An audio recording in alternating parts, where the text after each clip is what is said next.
Para seterkasih dalam Kristus, selamat malam, berkah dalam. Kita berjumpa lagi di dalam latihan kontemplasi Ignatian ini. Dan pada malam hari ini kita bersama-sama akan kontemplasikan Santo Matius Rasul yang akan kita rayakan tanggal 21 September ini. Kita mengenal Santo Matius Rasul sebagai Rasul Kristus yang juga menulis kitab suci. Sebelumnya malah kita bersama membuka dengan doa. Dalam nama Bapa dan Putra dan Roh Kudus. Amin.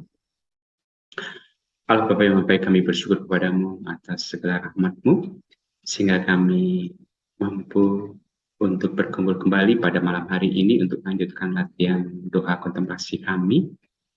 Kini kami akan merenungkan kisah Santo Matius Rasul, Yesus Putramu. Kami berkat-Mu agar kami pun juga bisa mengikuti meneladan Santo Matius Rasul di dalam kehidupan kami sehari-hari. Semua doa ini kami ucapkan kepadamu dengan pengantaran Kristus Tuhan kami. Amin. Nah, kita akan melihat sejenak, mengenal lebih jauh siapa itu Santo Matius Rasul. Hari ini, gereja merayakan pesta Santo Matius, Rasul dan pengarang Injil. Ayahnya bernama Alfeus. Ia sendiri pun sering disebut Levi. Matius dikenal luas sebagai pemungut cukai di kota Kapernaum, daerah Galilea. Di kalangan masyarakat Yahudi, terutama para pemimpinnya, jabatan pemungut cukai dipandang sebagai jabatan kotor.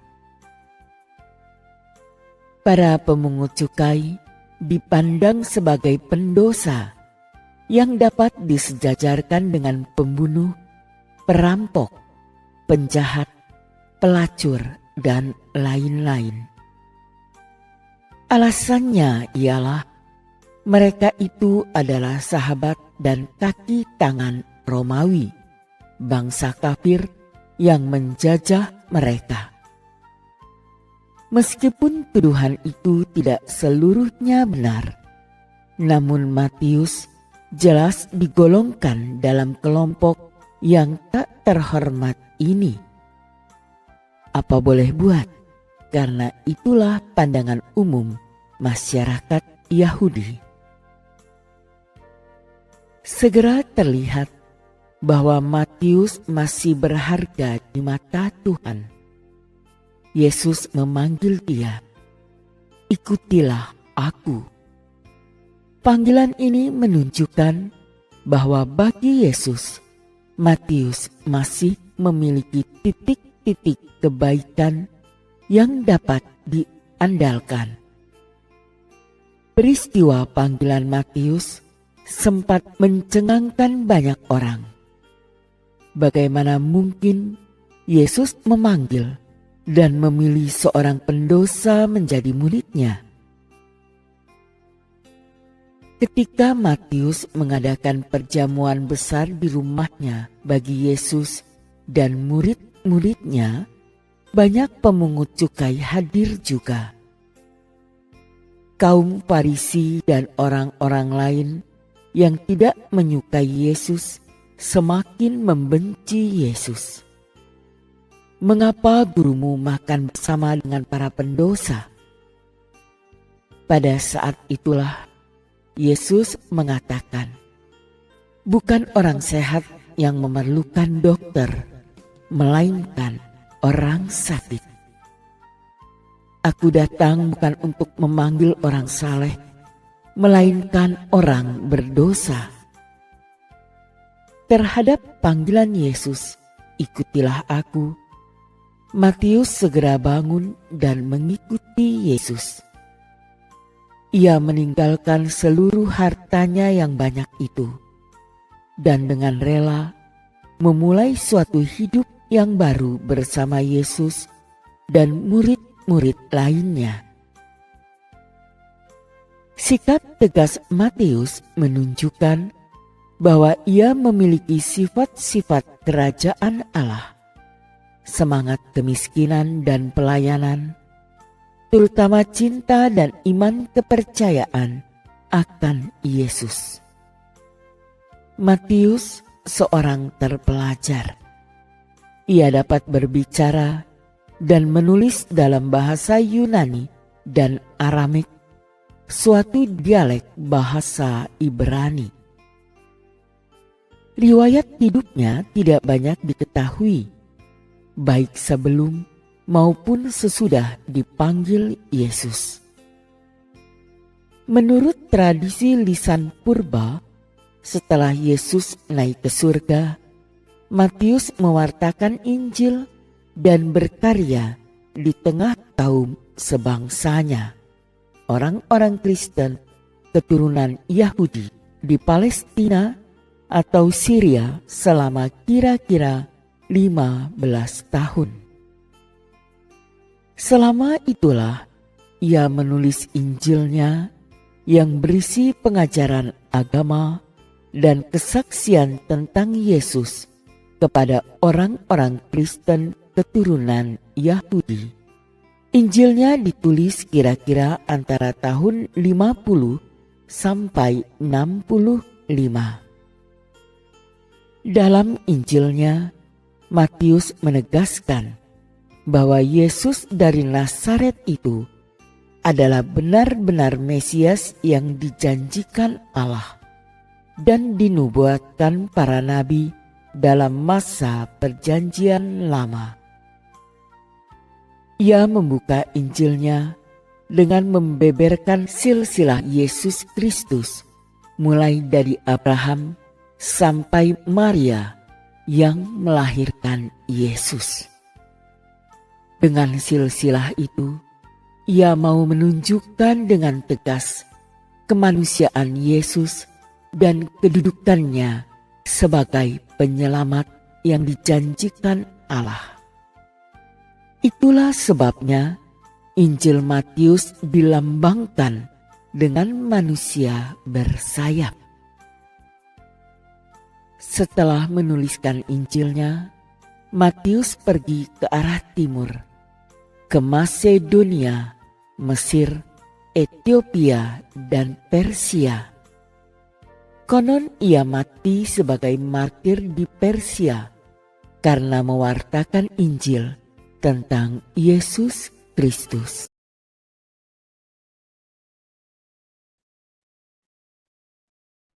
Nah, itulah Santo Matius Rasul.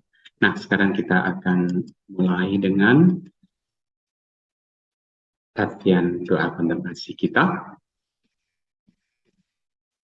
Kita akan memulainya dengan baca Injil Matius tentang kisah panggilan Matius sendiri. Diambil dari Injil Matius bab 9 ayat 9 sampai dengan 13. Setelah Yesus pergi dari situ, ia melihat seorang yang bernama Matius duduk di rumah cukai. Lalu ia berkata kepadanya, "Ikutlah aku." Maka berdirilah Matius lalu mengikut dia. Kemudian ketika Yesus makan di rumah Matius, datanglah banyak pemungut cukai dan orang berdosa dan makan bersama-sama dengan dia dan murid-muridnya. Pada waktu orang Farisi melihat hal itu, berkatalah mereka kepada murid-murid Yesus, "Mengapa gurumu makan bersama-sama dengan pemungut cukai dan orang berdosa?"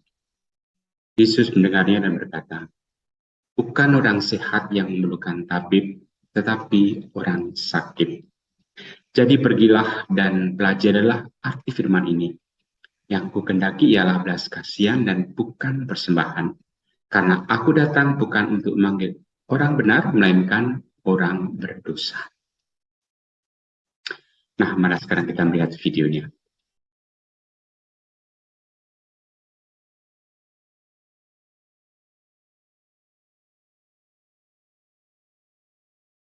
Setelah Yesus pergi dari situ, ia melihat seorang yang bernama Matius duduk di rumah cukai, lalu ia berkata kepadanya,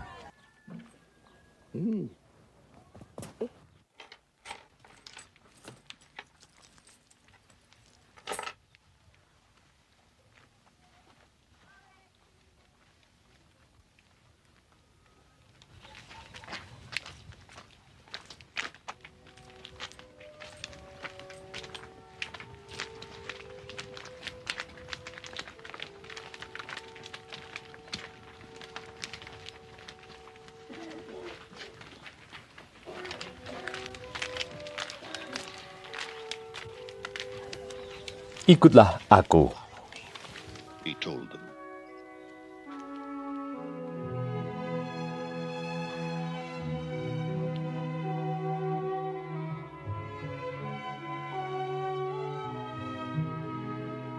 Maka berdirilah Matius, lalu mengikut dia. Kemudian, ketika Yesus makan di rumah Matius, datanglah banyak pemungut cukai dan orang berdosa, dan makan bersama-sama dengan dia dan murid-muridnya.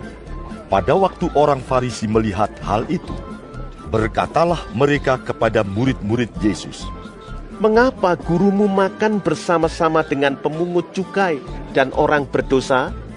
Yesus mendengarnya dan berkata, Bukan orang sehat yang memerlukan tabib, tetapi orang sakit. Jadi, pergilah dan pelajarilah arti firman ini. Yang ku kehendaki ialah belas kasihan dan bukan persembahan. Karena aku datang bukan untuk memanggil orang benar, melainkan orang berdosa.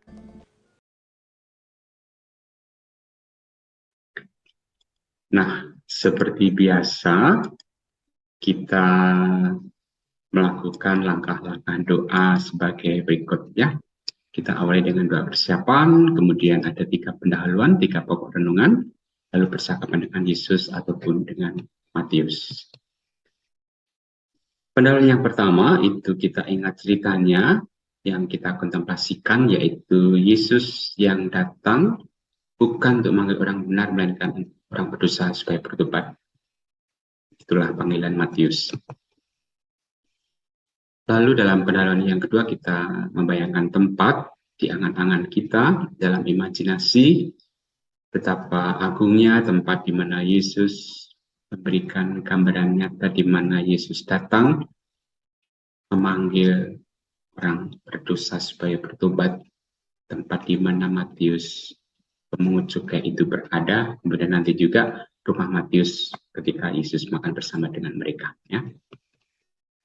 Lalu pendahuluan yang ketiga kita mohon rahmat yang kita butuhkan saat ini, yaitu mohon pengertian yang mendalam tentang Tuhan yang telah menjadi manusia bagiku, agar aku lebih mencintai dan juga mengikutinya lebih dekat, supaya ataupun dengan ketekunan iman kita dan ketekunan kita dalam doa serta dalam pertobatan yang nyata. Kemudian pokok renungan yang pertama adalah kita renungkan Tuhan yang mengajak Matius untuk mengikutinya dan Matius pun bersedia menjadi muridnya. Kita refleksikan, kita ambil buah rohaninya, bagaimana Matius itu dari orang berdosa menjadi pengikut Yesus. Kita pun mungkin juga bisa merenungkan bagaimana kita juga orang yang berdosa, kita dipanggil untuk ikut Yesus, kita mohon supaya Yesus juga memperbarui hidup kita. Pokok renungan yang kedua, Yesus lalu makan bersama di rumah Matius bersama dengan pemungut cukai dan juga orang berdosa dan para muridnya. Lalu diprotes orang Farisi, maka Yesus menjawab, bukan orang sehat yang memerlukan tabib, tetapi orang sakit. Kita refleksikan, kita ambil buah rohaninya. Kita juga membutuhkan Yesus karena kita orang yang berdosa. Lalu pokok renungan yang ketiga, kita renungkan sabda Yesus, pergilah dan pelajarilah arti firman ini, yang ku kehendaki ialah belas kasihan dan bukan persembahan, karena aku datang bukan untuk memanggil orang benar, melainkan orang berdosa. Kita refleksikan, kita ambil buah rohaninya, sejauh mana saya juga mempunyai belas kasih, ya, selalu peduli pada sesama, juga sekaligus bagaimana kita juga selalu mengungkapkan pertobatan yang sejati. Baik, lalu setelah itu kita adakan percakapan dengan Yesus ataupun dengan Matius ya, mengenai pengalaman hidup kita saat ini, kesulitan kita, masalah kita, kedosaan kita, kelemahan kita, dan seterusnya. Ya. Baik, itu langkah-langkah yang akan kita lakukan. Nah, sekarang malah kita menyiapkan diri kita untuk berkontemplasi. Kita masuk dalam keheningan, kita sadari kehadiran Tuhan di tengah-tengah kita, Kita sadari suara-suara sekitar, kita sadari posisi duduk kita sadari perasaan-perasaan pada tubuh,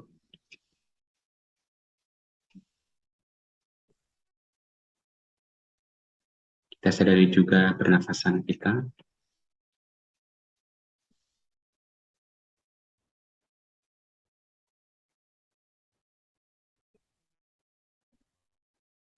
Dalam semua itu Tuhan hadir menyertai kita.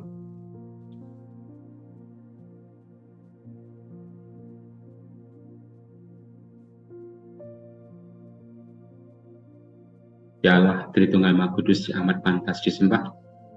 Lihatlah aku bersujud di hadapanmu untuk menyatakan baktiku kepadamu Allah yang Maha Agung. Kupersembahkan kepadamu segala gagasan, keinginan, dan keputusan-keputusanku selama waktu ini. Tidak pantaslah aku nih ya Tuhanku, menerima terang dan pertolongan baru, karena aku telah menyalahgunakan anugerah-anugerah-Mu. Tapi aku datang kepadamu menyerah bulat-bulat seperti kepada seorang ayah yang Maha Baik dan Maha Rahim. Dan demi jasa-jasa Yesus Kristus menebusku lewat santapan Maria Bundaku, serta sekalian orang kudus pelindungku, aku mohon, sudilah Engkau menganugerahkan rahmat-Mu agar aku dapat mencarimu dengan sepenuh hati, dengan rendah hati, dan juga setia memberi tanpa kecuali. Amin.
Marilah kita menutup pelatihan kontemplasi kita dengan doa yang diajarkan Yesus sendiri. Bapa kami yang ada di surga, dimuliakanlah namamu, datanglah kerajaanmu, jadilah kehendak-mu di atas bumi seperti di dalam surga. Berilah kami rezeki pada hari ini, dan ampunilah kesalahan kami, seperti kami pun mengampuni yang bersalah kepada kami. Dan janganlah masukkan kami ke dalam pencobaan, tetapi bebaskanlah kami dari yang jahat. Amin.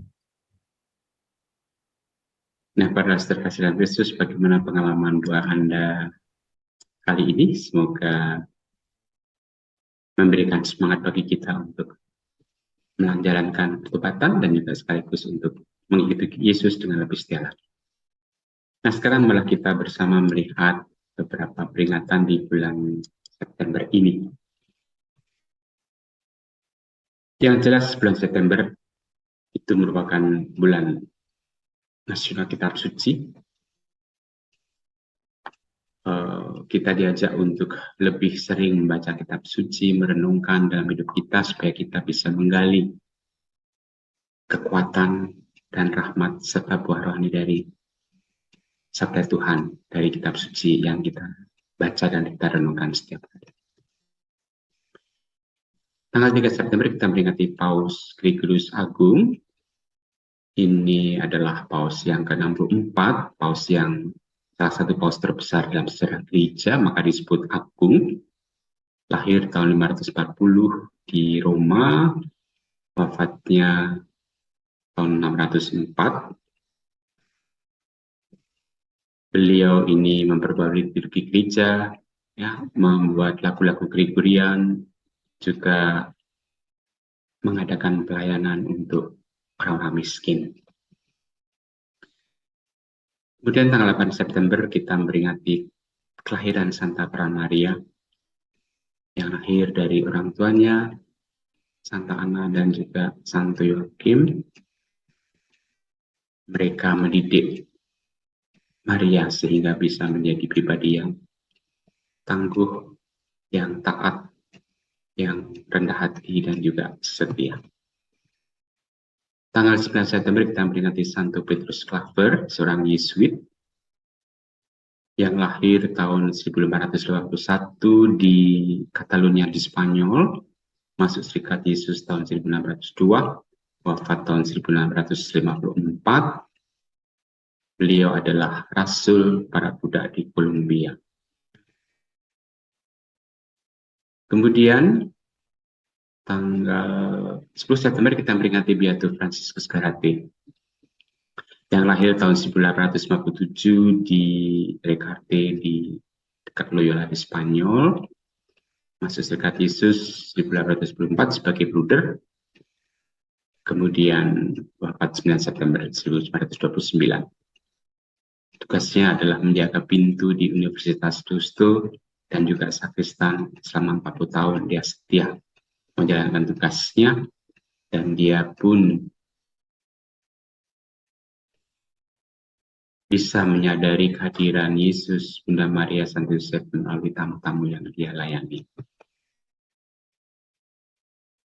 Kemudian tanggal 13 September kita memperingati Santo Yohanes Chrysostomus. Ini adalah seorang uskup dan penjaga gereja. Chrysostomus berarti lidah emas. Dia pandai berkhotbah, ya. Salah seorang bapak gereja dari gereja timur,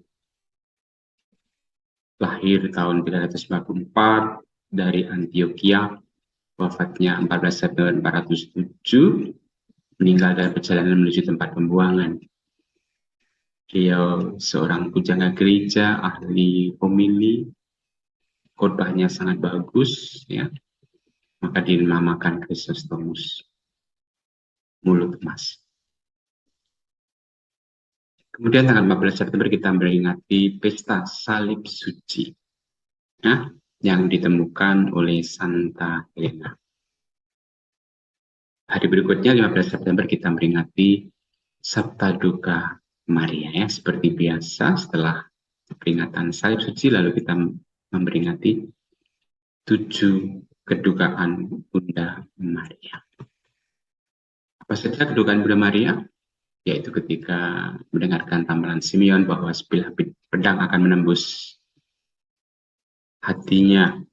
Lalu ketika mengungsi ke Mesir, ketika Yesus hilang di Genisah, harus mencari Yesus, ketika menemani Yesus di jalan salib, lalu di bawah kaki salib Yesus, dan akhirnya ketika memangku Yesus yang wafat, yang terkenal dengan patung Pieta karya Michelangelo di Basilika Santo Petrus Vatikan. Kemudian yang ketujuh, ketika memakamkan Yesus. Itulah 7 kedukaan Maria. Ya, 7 berarti sempurna. Itu lalu masih ada banyak duka-duka Maria yang lain. Maka kita pun juga diajak untuk berlindung kepada Bunda Maria ketika kita sedang mengalami duka, penderitaan, ataupun salib. Tanggal 16 September kita memperingati Santo Cornelius dan juga Santo Cyprianus. Santo Cornelius itu hidup pada abad yang ketiga, berasal dari Roma, Italia, wafat September 293. Santo Cornelius terkenal dengan karyanya melawan bid'ah Novatius. Kemudian Santo Cyprianus hidup abad ketiga di Kartago, Afrika Utara, sekarang Tunisia. Wafatnya 14 September, karyanya merawat gereja Afrika. Kemudian tanggal 17 September kita memperingati Santo Roberto Bellarmino, seorang Yesuit, lahir 4 Oktober 1542, wafatnya 17 September 1621, masuk Serikat Yesus tahun 1660. Beliau adalah pujangga gereja, beliau menulis buku yang pertama tentang katekismus gereja, kemudian juga beliau ahli teologi, spiritualitas, dan beliau menjadi utusan untuk mengikuti Konsili Trento.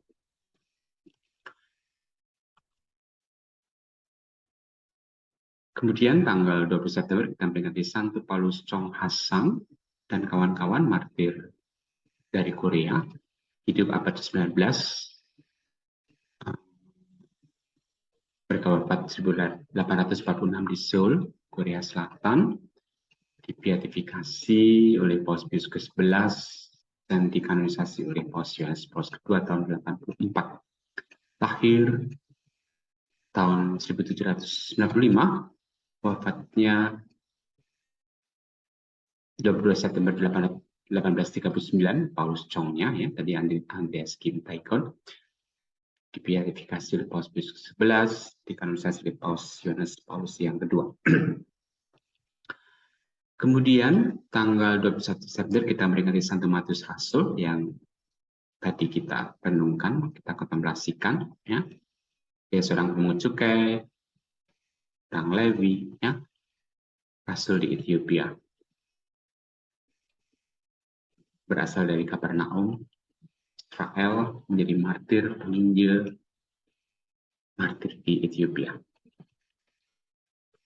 Kemudian tanggal 23 September kita memperingati Padre Pio, ya, Santo Pius dari Pietrelcina. Lahir 25 Mei 1887, wafatnya 23 September 1968. Dibeatifikasi tahun 1999 oleh Paus Yohanes Paulus yang kedua. Generasi dan beatifikasinya, karyanya dia sebagai penginjil rohani mengalami stigmata, banyak orang datang untuk menerima sakramen tobat. Kemudian tanggal 27 September kita memperingati Santo Vincentius de Paulo, ya. Dia adalah pendiri tarekat CM dan juga Suster Putri Kasih. Dia mengatakan, jika bukan karena kasih karunia Tuhan, aku ini seorang yang keras, kasar, serta mudah marah. Berkat kasih karunia Tuhan, dia berubah menjadi orang yang kudus. Lahir 24 April 1981, wafatnya 7 September 1960 di Paris, Prancis. Kemudian tanggal 29 September kita memperingati pesta Santo malaikat agung ya, Mikael, Gabriel, dan Rafael. Mereka disebut santo karena mereka kudus, namun demikian mereka berbeda dari para kudus lainnya karena mereka bukanlah manusia. Mereka adalah malaikat, mereka melindungi kita manusia. Kita bisa mengetahui kisah mereka dari kitab suci. Kemudian tanggal 30 September kita memperingati Santo Hieronymus yang menerjemahkan kitab suci ke bahasa Latin. Santo Hieronymus menjadi pelindung para ahli kitab suci. Nah, itu beberapa peringatan bulan September. Sekarang malah kita bersama berdoa bersama dengan Paus Fransiskus untuk wujud gereja bulan September ini. Marilah berdoa. Allah Bapa yang Maha Baik, kami bersyukur kepadamu atas segala rahmat-Mu, kasih-Mu, penyertaan-Mu pada kami semuanya. Kami berdoa bersama dengan Paus Fransiskus bagi wujud beliau di bulan September ini, wujud gereja universal untuk penghapusan hukuman mati. Kami berdoa semoga hukuman mati yang melawan martabat manusia secara resmi dapat dihapuskan di semua negara. Kami mohon, kabulkanlah doa kami ya Tuhan. Untuk wujud gereja Indonesia, kami berdoa semoga dengan sadar kami semua menghindari ketergantungan pada gawai secara berlebihan. Kami mohon, kabulkanlah doa kami ya Tuhan. Untuk wujud khusus kami berdoa, sucikanlah martabat kami sekeluarga dalam meresapi kitab suci di bulan kitab suci ini yang Kau wariskan kepada kami melalui Abraham, Ishak, dan Yakub. Semoga kami setia membaca, merenungkan, dan menghidupi, menghayati kitab suci dalam hidup kami sehari-hari. Kami mohon, kabulkanlah doa kami ya Tuhan. Kami masih berdoa bagi pemerintah dan masyarakat di masa pandemi ini. Semoga segala tantangan bisa kami atasi dan pemerintah pun juga bisa segera mengatasi pandemi COVID-19 ini agar bisa segera berakhir dan kami pun bisa kembali hidup normal seperti sedia kala, bisa Kau beri rahmat kesehatan dan juga sukacita dalam menghadapi segala macam tantangan. Kami mohon, kabulkanlah doa kami ya Tuhan. Kita ini senak kita sampaikan doa-doa pribadi kita.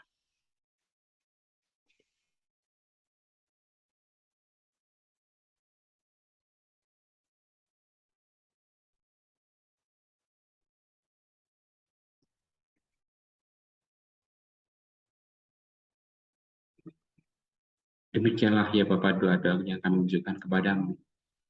Kami mohon berkat-Mu untuk kami semua serta seluruh keluarga, untuk usaha kami selanjutnya di dalam berlatih, berkontemplasi, dan juga berkatilah kami semuanya di dalam hidup kami sehari-hari. Berilah kami rahmat kesehatan, berilah kami rahmat sukacita, kebahagiaan yang sejati, sehingga kami pun bisa setia melaksanakan kehendak-Mu dalam hidup kami sehari-hari. Semua doa ini kami ajukan kepadamu dengan pengataan Kristus Tuhan kami. Amin. Nah, sekarang malah kita bersama memohon berkat Tuhan. Tuhan bersamamu. Semoga kita semuanya, keluarga kita, mereka yang kita doakan, usaha kita selanjutnya, pelayanan kita, putusan kita, dan berkat Allah yang Maha Kuasa, Bapa dan Putra dan Roh Kudus. Amin. Nah, pada saudara kasih dan Kristus, terima kasih atas kebersamaan kita selama 1 jam ini dalam latihan doa kontemplasi Ignatian ini. Semoga Anda semuanya bisa meneladani Santo Matius dalam hidup Anda, menjalani pertobatan sejati, juga menjadi murid Kristus yang setia, dan menjadi rasul-rasul Kristus yang tangguh. Sampai jumpa bulan depan. Salam berkah dalam Tuhan memberkati.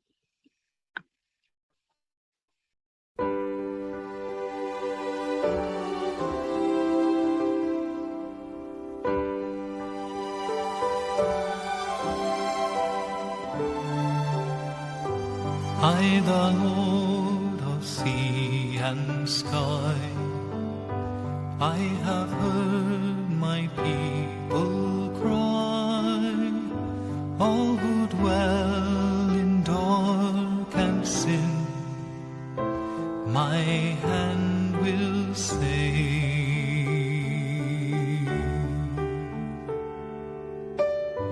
I who made the stars of night, I will make their darkness bright.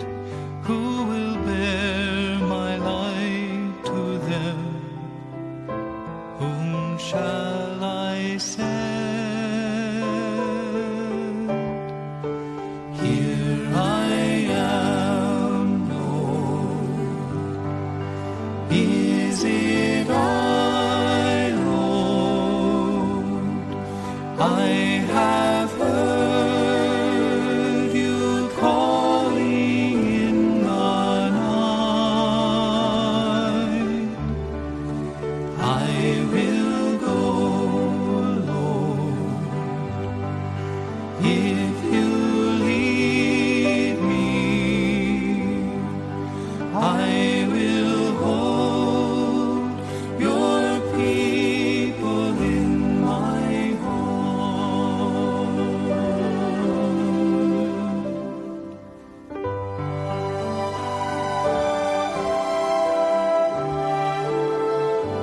I, the Lord of wind and flame, I will tend the poor and lame. I will set a feast for them, my hand will save.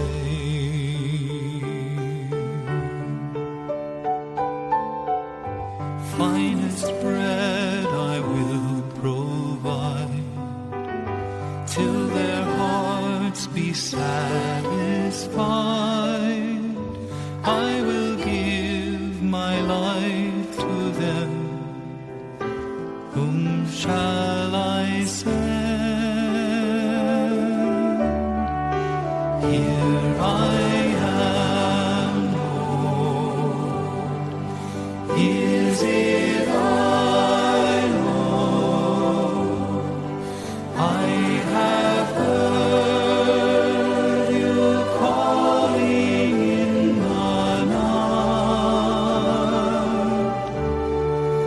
I will go, Lord,